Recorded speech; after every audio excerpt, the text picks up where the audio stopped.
다 찾으셨으면 마태복음 20장 28절 말씀을 다 함께 있습니다. 인자가 온 것은 섬김을 받으려 함이 아니라 도리어 섬기고자 자기 목숨을 많은 사람의 대속물로 주려 함이니라. 아멘. 할렐루야. 시간 하나님께서 저와 여러분에게 주시는 말씀은 십자가에 못 박혀 죽으시고 라는 제목으로 하나님의 말씀을 선포하도록 하겠습니다. 십자가에 못 박혀 죽으신 그 예수 그리스도의 그 행하심을 우리는 늘 신앙의 고백으로서 우리 입술을 통하여서 고백하죠. 사도신경이 중요한 것은 그 신앙의 고백 내용이 바로 기독교인들의 핵심 교리이기 때문에 그렇습니다. 그것이 모든 성경의 이야기를 하나님께서 이루고자 하시는 그 뜻을 아우르고 있기 때문에 사도신경이라고 하는 것은 매우 중요합니다.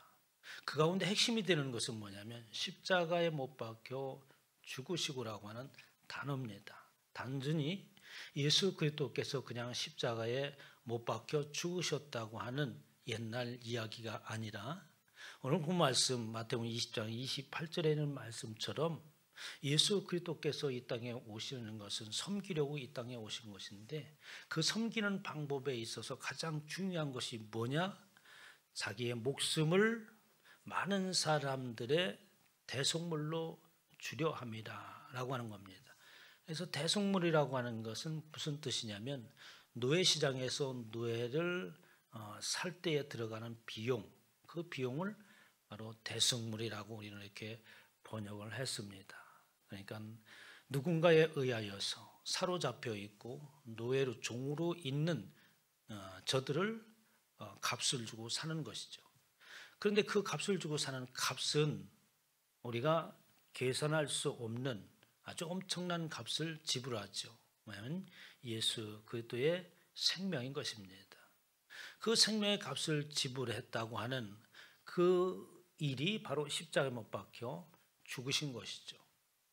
그러면 그 예수 그리스도께서 십자가에 못 박혀 죽으신 그 사건은 바로 저와 여러분들을 종된 가운데서 종의 값을 주고 사왔어요. 사온 저와 여러분들은 이제 예수 그리스도 안에 사는, 다른 말로 표현하면 예수 그리스도의 종이라고 이렇게 표현합니다. 그러니까 노예를 사면은 그 노예는 어떻습니까? 또 산 사람들의 소유가 되어서 자기 뜻대로 사는 것이 아니라 주인의 뜻대로 사는 거죠. 그래서 십자가 못 박혀 죽으셨다라고 하는 그 고백 속에는 내가 예수 그리스도에 의하여서 사는 자가 되었습니다라는 고백과 함께 우리는 그 신앙을 고백하는 겁니다. 그래서 우리는 어떻게 그 십자가에 달려 돌아가신 예수 그리스도로 인하여서 이제 우리의 인생은 바뀌게 되었죠. 어떻게? 내 뜻대로 사는 것이 아니라 내 마음대로 세상을 살아갈 수 있는 존재가 아니라고 하는 거예요. 그래서 예수 그리스도를 만난 사람들은 그 십자가를 통하여서 우리는 내 뜻대로 사는 인생이 된 것이 아니죠. 그래서 예수 그리스도를 믿는 사람들을 보면은 점점 가면서 자기 뜻이 아주 강한 모습을 볼 수가 있습니다. 그것은 뭔가 잘못돼도 한참 잘못된 거죠.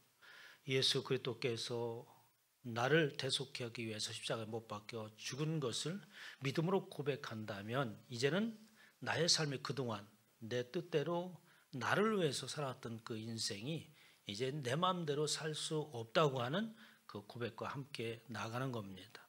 고린도서 6장 19절에 보면 너의 몸은 너희가 하나님께로부터 받은 바 너희 가운데 계신 성령의 전인 줄 알지 못하느냐 너희는 너희 것이 아니니라 라고 하면서 예수 그리스도를 믿는 그 순간부터 예수 그리스도께서 십자가에 못 박혀 죽으셨다고 하는 그 뜻이 무엇인가를 알고 그것을 받아들이는 그 순간부터 우리의 몸은 하나님께로부터 받은 바 되어진 것이고 그리고 이미 우리는 나 자신의 것이 아니라고 하는 겁니다. 값으로 산 것이 되었으니 그런즉 너의 몸으로 하나님께 영광을 돌리라라고 하면서 예수 그리스도를 믿는 모든 사람들은 그들의 모든 삶을 통하여서 하나님 앞에 영광 돌리는 그 일을 행하며 살아가야 되는 겁니다. 예수님께서 베드로를 보시고 베드로에게 말씀을 하시죠. 요한복음 21장 18절에 보면 젊어서 내가 스스로 띠뛰고 원하는 곳으로 다녔거니와 라고 하면서 베드로가 상당히 그 성격이 남다른 사람 아니겠어요. 나름대로 자기 주장을 가지고 세상을 살아왔던 자가 바로 베드로라고 하는 사람이고 또 모든 사람의 대표적인 그런 모습이라고 말할 수 있어요. 이런 베드로가 예수 그리스도를 믿죠. 그리고 나서부터는 이제 네가 원하는 곳으로 다니지 않는 너의 삶을 내 마음대로 살 수 있는 자가 될 것이다. 늙어서는 너의 팔을 벌리니 남이 내게 띠띠우고 원하지 아니하는 곳으로 데려가리라 라고 하면서 사실 예수 그리스도를 믿는 그 순간부터 우리는 내 마음대로 살 수 없는 자가 된 거예요. 그러면 내 마음대로 살 수 없는 자는 그러면 그냥 우리는 그냥 내 마음대로 살 수 없는 그런 존재가 되었구나. 세상에서 그렇게 한다면 어떤 생각이 듭니까? 인생을 포기하는 자가 되지 않을까. 내 마음대로 살 수 없고 내 마음대로 되지 않는다면 그 무슨 희망이 있겠어요? 그럼 우리가 예수 그리스도로 인하여 사는 내 마음대로 사는 인생이 아니라 그분으로 사는 사람이 되었다고 하는 것은 뭐냐면 그 예수 그리스도로 인하여서 그분과 함께 살아가는 존재가 되었다는 말이에요. 세상 속에서 참 절망이다. 내 마음대로 되어지는 것이 아무것도 없다고 하는 것이 아니라 전능하신 그 하나님이 되시는 예수 그리스도와 함께 자든지 깨든지 그와 함께 사는 자가 되었다는 겁니다. 데살로니가서 5장 10절에 예수께서 우리를 위하여 죽으사 우리로 하여금 깨든지 자든지 자기와 함께 살게 하려 하셨느니라. 그러니까 지금까지는 어떻습니까? 내 마음대로 세상을 살아왔으나 느끼는 것은 뭐냐면 내 마음대로 되지 않은 인생을 내가 그냥 그렇게 몸부림치며 살아왔다. 그런 결론이잖아요. 그런데 예수 그리스도를 만나고 그 내 마음대로 살아왔던 그곳에서 벗어나자 이제는 새로운 소망이 우리 가운데 있는 거예요. 왜? 예수 그리스도와 함께 깨든지 자든지 모든 삶이 그와 함께하는 삶이었기 때문에 여러분과 함께하는 자가 누구예요? 여러분과 함께하는 자가 누군가에 따라서 여러분 인생이 좌우되잖아요. 그런데 이제는 어떻게? 나와 함께하고 나에게 도움이 될 만한 그 어떤 사람도 세상에 존재하지 않습니다. 각자 자기를 위해서 열심히 살아갈 뿐이죠. 그런데 그 하나님이신 예수 그리스도께서 우리를 사신 것은 그냥 세상 속에서 절망으로 끝나라는 것이 아니라 참으로 함께 할 수 있고 영원한 소망이 될 수 있는 창조가 되시는 그 예수 그리스도께서 나와 함께 살려고 하신 것이다라고 하는 거예요. 이곳에 저와 여러분이 새로운 믿음의 소망이 있기를 주님의 축원합니다. 그 뒤부터 우리의 삶의 모든 평가는 달라집니다.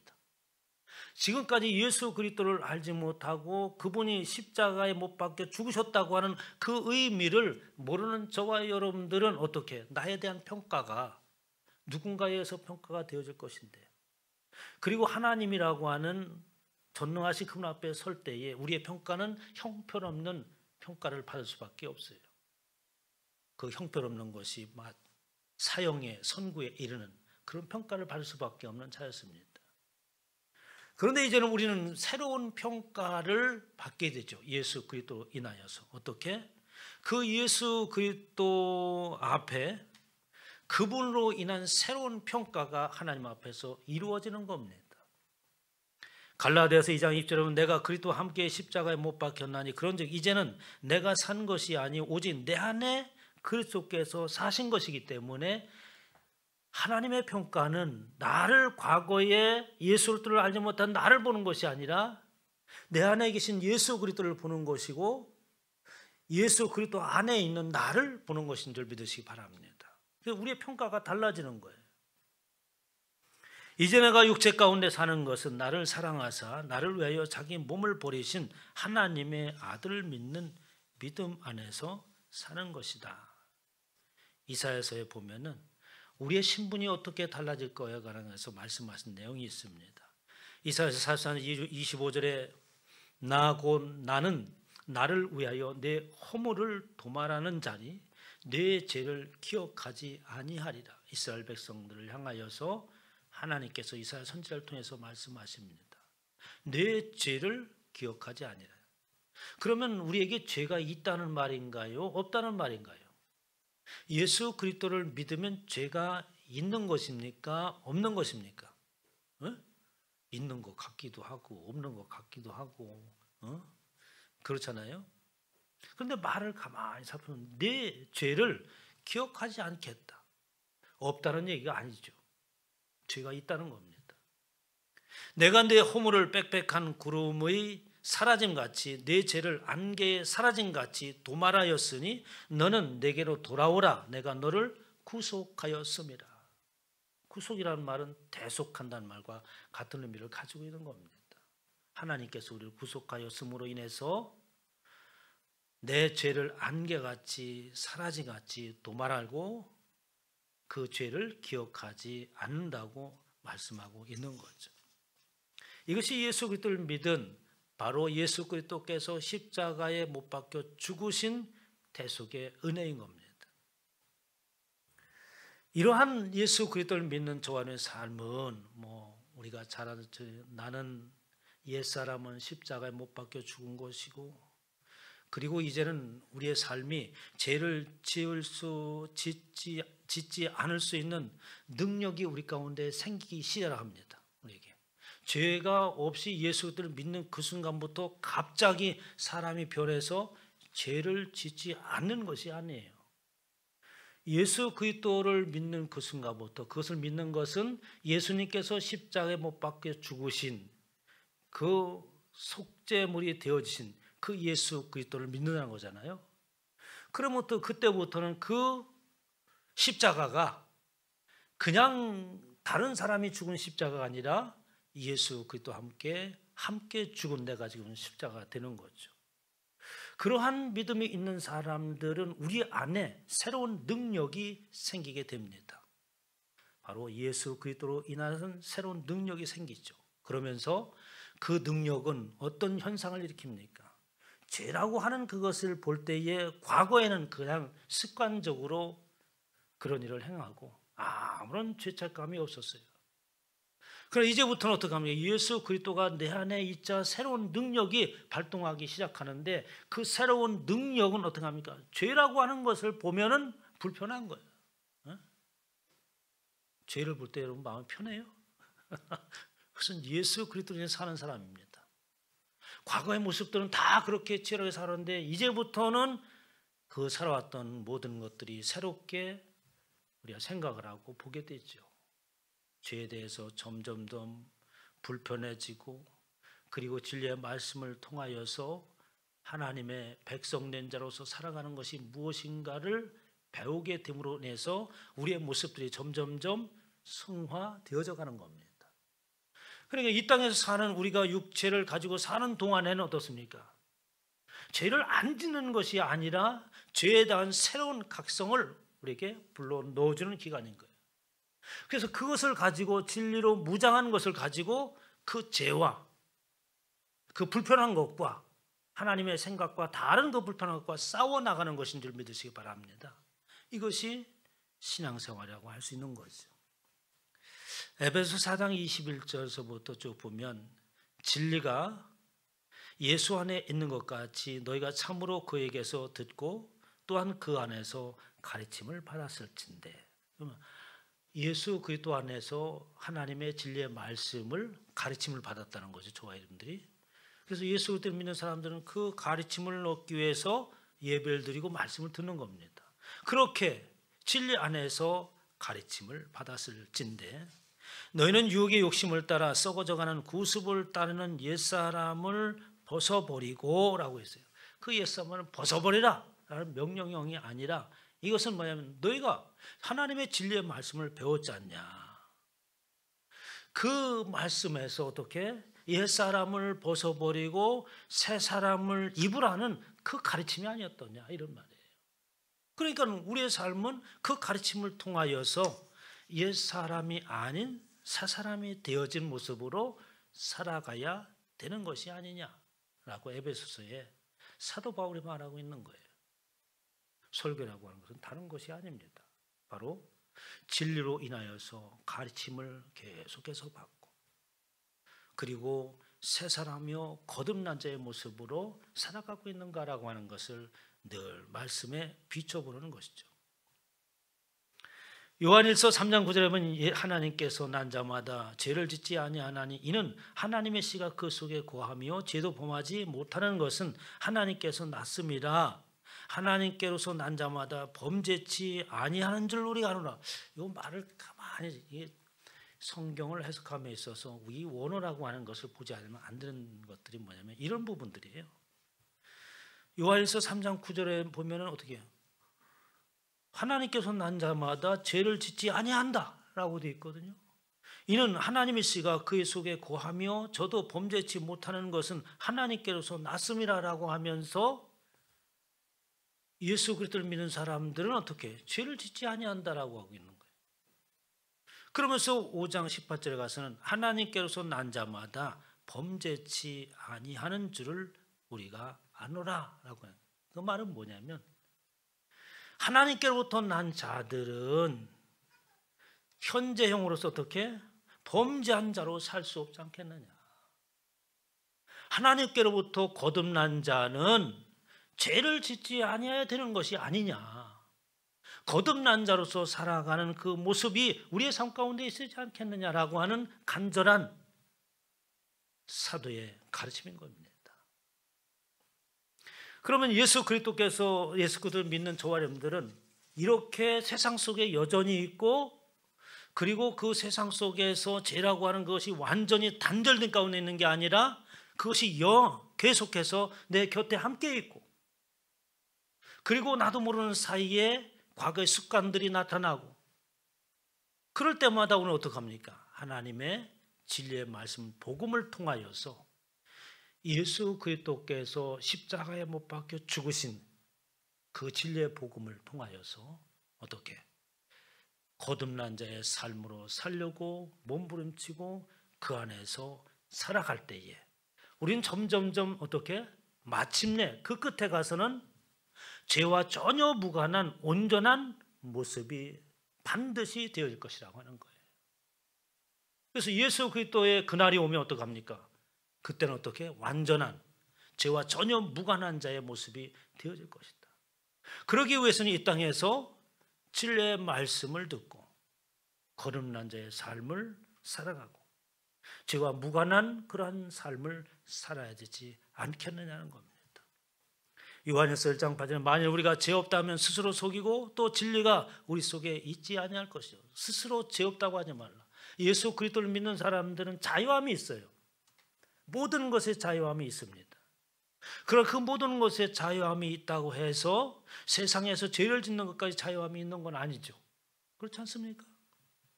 그래서 우리는 어떻게 스스로 죄 없다 하지 말라. 우리는 죄가 있다. 그러나 하나님께서 그것을 어떻게 기억하지 아니하시고 하나님께서 그것을 도만해 주실 뿐이다. 어느 때에 우리가 거듭난 자요 새 사람을 입은 자의 모습으로 어떻게 싸워나가는 삶이 있을 때라고. 그것을 하나님께서 보시지 지금 이 땅에서 완전 무결한 우리의 모습을 보려고 하는 게 아니에요. 그렇다면 우리 모두가 다 어떻게 하나님 앞에 설 수 없는 자가 되는 거죠. 믿음 안에서 예수 의 십자가를 바라보고 살아가는 그 모습에 언젠간 되면 하나님이 기대하는 온전한 모습으로 세워져 가는 겁니다. 세상에는 보면은 우연이라고 하는 것들이 많이 있잖아요.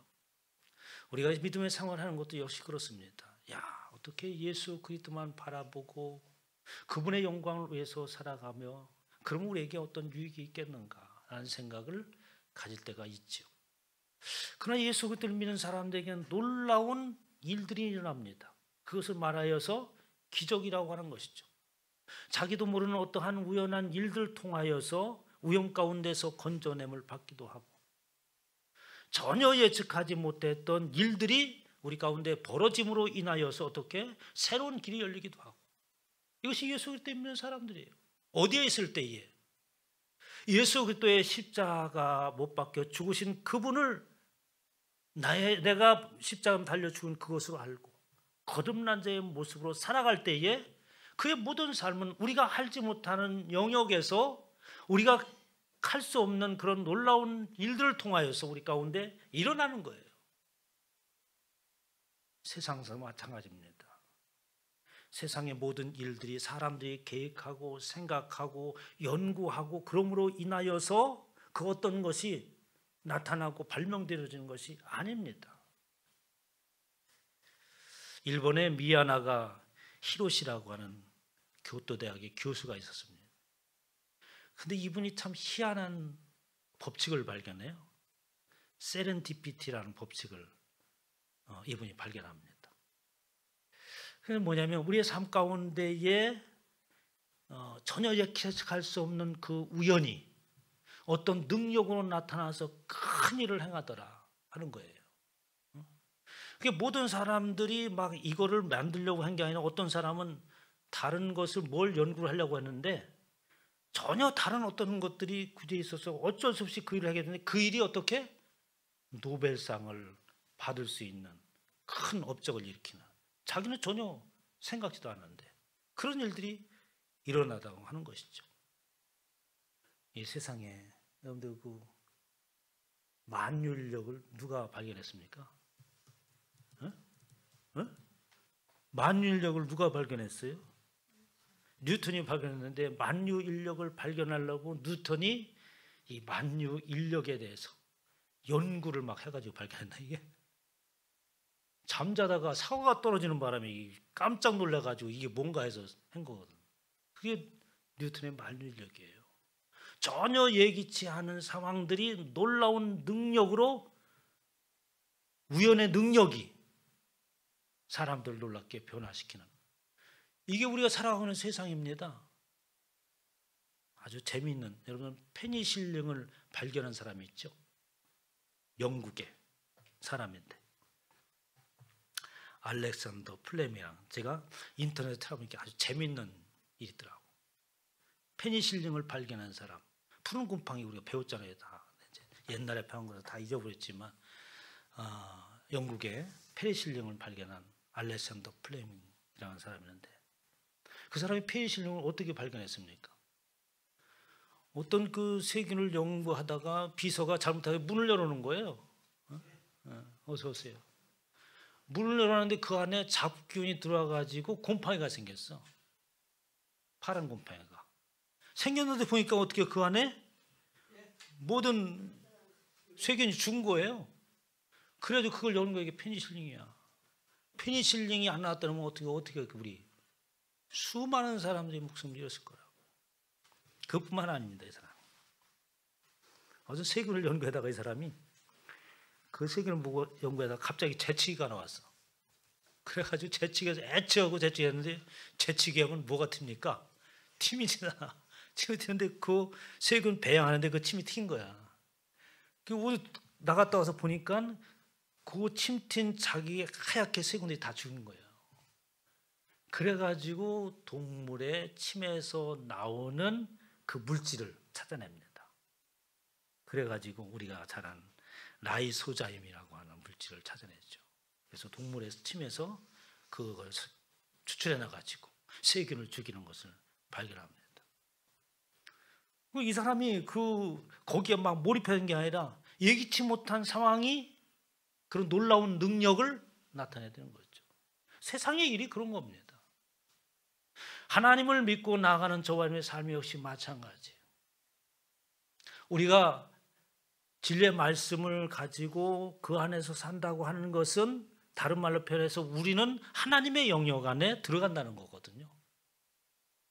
세상의 모든 것들도 하나님께서 주장하시는 것처럼 우리는 더군다나 그 하나님의 영역 안에 들어갔으니 우리의 삶에 예기치 못한 상황들을 통하여서 놀라운 역사를 이루는 줄 믿으시기 바랍니다. 그것들을 경험할 때 우리는 어떻게? 말로 형용할 수 없는 기쁨과 감격 우리 가운데 있는 거죠. 그래서 예수 그리스도를 믿는 사람들이 간증하는 건 뭐냐? 간증의 내용이 가보면 다 그런 거 아니에요? 예기치 못한 일들이 일어났다는 거지. 간증의 내용이 다 그렇잖아요. 전혀 예측하지 못하는 상황이 나를 그곳에서 나오게 했다. 그걸 극복하게 나오게 했다. 누가 했느냐? 배후에 하나님이 있었다는 거죠. 더 재미있는 얘기도 있습니다. 이제 알렉산더 플레미라는 사람이 시골에, 자기 아버지가 플레미야. 시골에 있는데 농사를 짓는 사람이었는데, 그 이제 아버지와 아들이 이제 창고에서 일하고 있는데 갑자기 비명 소리가 들리는 거예요. 그래서 무슨 일인가 가보니까 지금 플레미의 아들들의 나이 드는 애가 물속에서 빠져 허우적 그런 거. 그래가지고 목숨을 걸고 그 소년을 건져내죠.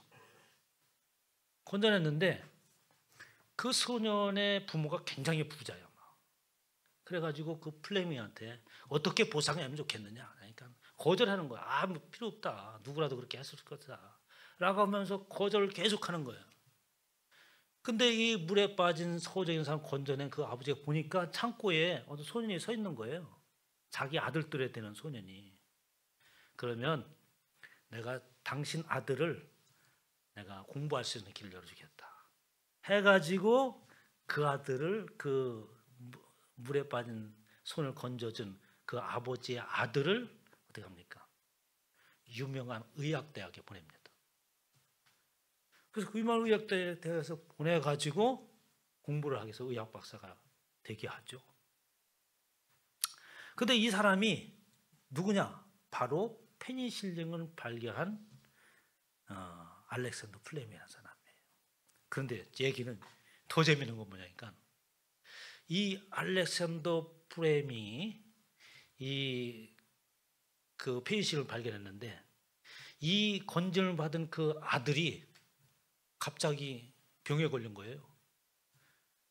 그 병에 걸렸는데 어떻게 살아나느냐? 플레임이 발견한 페니실린으로서 이 사람이 살아나. 그리고 이 플레임으로 살아난 이 남자가 장차 누가 되느냐? 영국의 유명한 총리가 되죠.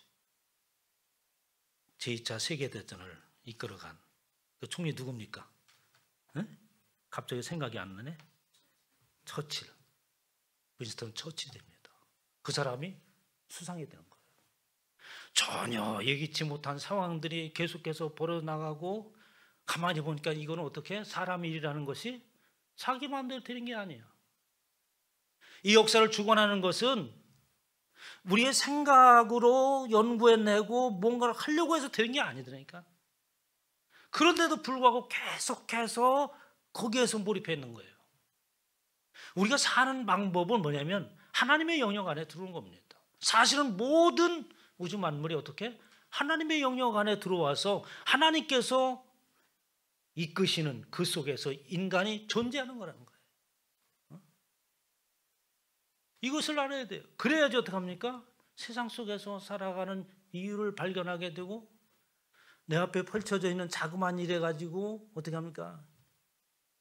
슬펐다 기뻤다 하지 아니하고 꾸준히 인생을 살아갈 수 있는 게 뭐냐면 하나님이 뒤에서 모든 것을 주장하신다.